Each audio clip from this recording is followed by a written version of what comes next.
Master minds commerce చదవాలనుకునే 10th inter విద్యార్థుల తొలి ఎంపిక. నటిగా గొప్ప కెరియర్, పొలిటికల్గా కూడా చెప్పుకోదగ్గ కెరియర్, అన్ని విధాలుగా సక్సెస్. కానీ అవార్డులు రావడంలో మటుకు మీకు కొంత ఇంకా ఇవ్వాల్సి ఉందేమో అనిపించలేదా? ఈ పద్మ అవార్డులు కానీ వీటన్నిటిలో మీరుగా ప్రయత్నించి ఉంటారు నాకు తెలుసు. మీరు అంటే ఆ విషయం మీద ఏం చెప్తారు? మిమ్మల్ని సత్కరించాల్సినంత సత్కరించుకోలేదు కదా తెలుగు పరిశ్రమ కానీ ప్రభుత్వం కానీ? ప్రభుత్వం చెయ్యాల. ఎందుకంటే కంపేర్ టు అదర్ పీపుల్ నేను ఒక సినిమా ఆర్టిస్ట్ని సక్సెస్ఫుల్. సోషల్ వర్కర్ నా అంత సోషల్ వర్క్ చేసిన వాళ్ళు సినిమా వాళ్ళలో ఎవ్వరు లేరు. అలాగే రాజకీయాల్లో కూడా ఒక పట్టుదలగా నేను ఇంకా ఉండి సాధించాలి, నేను చీఫ్ మినిస్టర్ అవ్వాలి, నేను ఇది అవ్వాలి, అదని అవ్వాలి అన్న కోరిక నాకు లేదు. ఫస్ట్ పాయింట్ అది. ఇంకా రాజకీయాల గురించి కాదు, సినిమా పరిశ్రమలోనే మీ తర్వాత వచ్చిన వాళ్ళకు కూడా పెద్ద పెద్ద అవార్డులు ఇచ్చేశారు. కానీ మీరు ఎప్పుడు ఆ విషయం కూడా అనరు. సుబ్బరామరెడ్డి గారు 78లో పెద్దగా సన్మానం, 25 years of career as a heroine, ఎవరు లేరు. హీరోయిన్ గా 25 సంవత్సరాలు. Silver Jubilee function T Subbarami Reddy గారు చాలా గ్రాండ్ గా చేశారు. అప్పుడు ఎల్కే అద్వానీ, చెన్నారెడ్డి గారు, ఎన్టీ రామారావు గారు అందరి సమక్షంలో పీపుల్స్ యాక్ట్రెస్, ప్రజానటి అని. అందులో డౌట్ లేదు, మీకు ప్రజానటి ప్రజల నుంచి ఇప్పటికీ ఆదరణ ఉంది. నేను మాట్లాడేది దాదాసాహెబ్ ఫాల్కేలు, పద్మ విభూషణలు అవన్నీ పైరవీలతో వస్తాయి. కరెక్ట్ గా చెప్పాలంటే అక్కడికి వెళ్ళి కూర్చొని ఎవరు చేస్తారు పైరవీలు? పద్మకు ఉండేటువంటి విలువ కూడా పోయింది ఈరోజు. అంటే నాకు రాలేదని జలసీతో చెప్పడం కాదు, మీరు కూడా కొన్ని స్టేట్మెంట్స్. ఎస్ జానకి గారు నాకు పద్మ విభూషణ్ ఇస్తే నాకు వద్దు పొమ్మనింది కదా, ఇస్తే భారతరత్న ఉండని అడిగేసింది ఆవిడ. వాల్యూ పోయిందండి. ఎందుకంటే కొంతమంది అనర్హులు కూడా వెళ్ళిపోయే స్థితి వచ్చింది. దట్ ఇట్ షోస్ ఆ పద్మశ్రీ కానీ పద్మభూషణ్లు కానీ వాటి వాల్యూ దిగజారిపోయింది. అట్లాంటప్పుడు రాకపోయినా ఇబ్బంది లేదు. ఇప్పుడు సినిమాలు చూస్తున్నారా, చూస్తూ ఉంటారా? అసలు చూడండి. ఓకే, ఈ మధ్య కాలంలో వచ్చిన సినిమాలు మీరు చూసిన ఆఖరి సినిమా ఏంటి? థియేటర్కి వెళ్ళి మేబీ అవకాశం ఉండదేమో జనం అంతా. అసలు 20 ఏళ్ళ ఉంటుంది. ఒక విశ్వనాథ్ పిక్చరు ఆ మధ్యని, పాపం విశ్వనాథ్ గారు అయితే ఆయన సినిమా ప్రీమియర్ ఉంటే పిలుస్తారు. మ్యూజికల్ పిక్చర్ ఉండమ్మ బొట్టు పెడితే ఆయన డైరెక్షన్ లో మీరు పెద్ద హిట్ ఉంది కదా. అంతేకాదు, మూగ మనసుల్లో చక్కటి భాష, అదేదే స్లాంగ్, ఆ భాష నాకు రాదు. అప్పుడు పాపం కె విశ్వనాథ్ గారు ఇంటికి వచ్చి, అయ్య బాబు కోబర్ సెట్ మీద తెల్లకాకి అంతే మామ, ఇట్లాంటి ఆ భాష అంతా నేర్పించాను. బ్రహ్మాండం. ఆల్మోస్ట్ సెకండ్ యూనిట్ డైరెక్టర్ అట కదండి సినిమాకి. నా యూనిట్. ఓ బ్రహ్మాండం. బాగుంది. ఈ మధ్య లేదా ఈ తరం ఆర్టిస్టులంతా మీ నుంచి చాలా నేర్చుకోవచ్చు.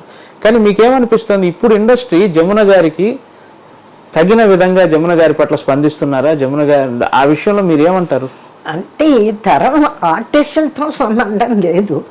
ఈ తరం నిర్మాతలు అసలు సినిమాల్లో పరిశ్రమలోనే చాలా మార్పు వచ్చేసింది. ఇప్పుడు ఒకవేళ ఎవరన్నప్పుడు కోడి రామకృష్ణ గారు ఎక్కడ కనిపించినా ఎంతో బాగా మాట్లాడటం, మేడం మీ చేత ఒక మంచి రాణి మాలినీదేవి లాంటి క్యారెక్టర్ ఒకటి క్రియేట్ చేసి యాక్ట్ చేయించాలి అని. అబ్బా ఇప్పుడు ఏమి యాక్ట్ చేస్తానండి, నాకు ఓపిక లేదు, ఇంట్రెస్ట్ లేదు అమ్మన్నా. ఎందుకంటే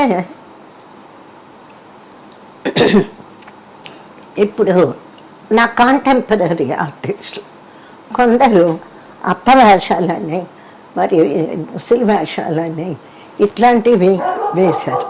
అదే కాకుండా ఒక ఆర్టిస్ట్ నాతో ఉంది, జమున్ గారు మనం టాప్ హీరోయిన్స్గా ఉన్న రోజుల్లో ₹1,00,000 కూడా తీసుకోలేదు.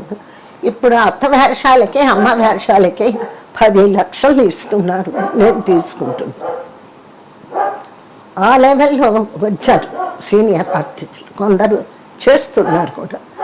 నా థియరీ ఏంటంటే, ఒకటి నాకు ఈ హెడ్ షేక్ ఒకటి ఎక్కువగా ఉంది, అందుకు అవాయిడ్ చేశా. రెండో కాన్సెప్ట్ ఏంటి అంటే, ఒకప్పుడు ఒక అందాల హీరోయిన్గా ఉండి రాణిగా ఉండి ఇప్పుడు ఎందుకు ఈ ముసలి వేషాలు వేయకపోతే ఏమైంది? ప్రేక్షకులకి అలాంటి రూపాన్ని అలాగే ఉంచారు. ప్రేక్షకుల దృష్టిలో జమున అంటే అందాల తార, అలా ఉండిపోని.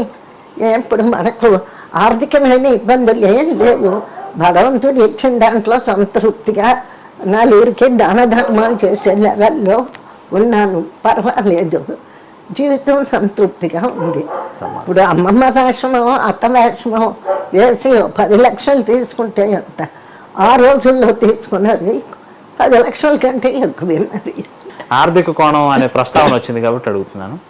జమున గారు తన కెరియర్లో ఆర్థికమైన విషయాల్ని కరెక్ట్గానే మేనేజ్ చేశారు అని అనుకుంటారా? తప్పకుండా, చాలా తెలివిగా. అటు నాన్నగారి హయాంలో కానీ నా హయాంలో కానీ నేను ఆర్థికంగా ప్రాపర్టీ విషయాలు, ముఖ్యంగా సినిమా హాల్ ఉండేది గుంటూరులో, అట్లాగే ఇక్కడికి వచ్చి అలంకార థియేటర్, మాది గుంటూరే, ఆ థియేటర్ పక్కన ఉన్న ప్రాంతంలోనే నేను పుట్టి పెరిగాను. ఇప్పుడు కూడా చెప్తారా జమున గారి థియేటర్ అని మా ఊర్లో గొప్పగా. అట్లాగా సినిమా ఇండస్ట్రీ నుంచి వచ్చాను కాబట్టి అటు వెళ్ళాను. కానీ ఆర్థికంగా నేను నష్టం ఎందుకు పోలేదు అంటే, సినిమాలు తీయలేదు, అది ఫస్ట్ పాయింట్. సావిత్రి గారి లాగా సినిమా మాత్రం తీయాల. దీనికి చిన్న ఉదాహరణ చెప్తా, ఇంట్రెస్టింగ్. సరే, ఈ డాక్టర్ మమత అని పాపను పెట్టి సీరియల్ తీశారు. అది నేను సినిమాగా చేద్దామని కొంత ఖర్చు పెట్టి అన్నీ రెడీ చేశాను. చేసిన తర్వాత ఒక డిస్ట్రిబ్యూటరు నేను తీసుకుంటాను అన్నాడు, ఫైనాన్స్ చేస్తాను. అప్పుడు ఎంత కలర్లో 10 లక్షలు అవుతుంది. అప్పటికే నేను కొంత ఖర్చు పెట్టేశాను, రికార్డింగ్, సాంగ్స్, డ్రెస్సులు, ఆర్టిస్ట్ అడ్వాన్స్లు అన్నీ అయిపోయినాయి. ఆయన లాస్ట్ మూమెంట్లో చేయించేశాడు. చేద్దామని కాల్ షీట్లు ఇచ్చేశారు, షూటింగ్, రా ఫిల్మ్ అన్నీ కొనిపెట్టేశారు. అప్పుడు అది డిస్ట్రిబ్యూషన్ కంపెనీ ఉంది. సరే కదా అని, ఏమయ్యా వెళ్ళాలి షూటింగ్ అంటే మనిషి రాల. అప్పుడు ఏం చేశాను, విజయవాడ పరిగెత్తి ఆ డిస్ట్రిబ్యూటర్ ఫాదర్ని, సార్ ఏంటి మీ అబ్బాయి తీసుకుంటాను అన్నాడు, అన్నీ రెడీ చేశాక రాలేదు, డబ్బు ఇవ్వలేదు, నేను ఇంత ఖర్చు పెట్టాను అని చెప్తే, ఏమిరా ఏంటంటే చేద్దాం.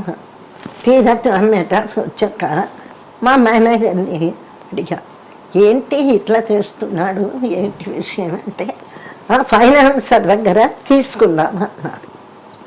అంటే నాకు తెలియదు కదా ఈ ఫైనాన్స్, ఫస్ట్ టైం నేను సినిమా తీయాలనుకుంది. అడిగితే ఏముంది మేడం, ఆయన దగ్గర ఏం లేదు, ఫైనాన్స్ చేస్తాను, ప్రొడ్యూసర్ అని తన పేరు వేయించుకున్నాడే, ఆయన దగ్గర నంబి లేదు, మీ ముఖం చూసి ఇస్తారు. ఎందుకు ఇస్తారు, మీ దగ్గర సినిమా హాల్ ఉంది, ఇక్కడ పెద్ద ప్రాపర్టీ ఉంది, అది పెడితే మీకు కూడా 10 లక్షలు ఇస్తారు.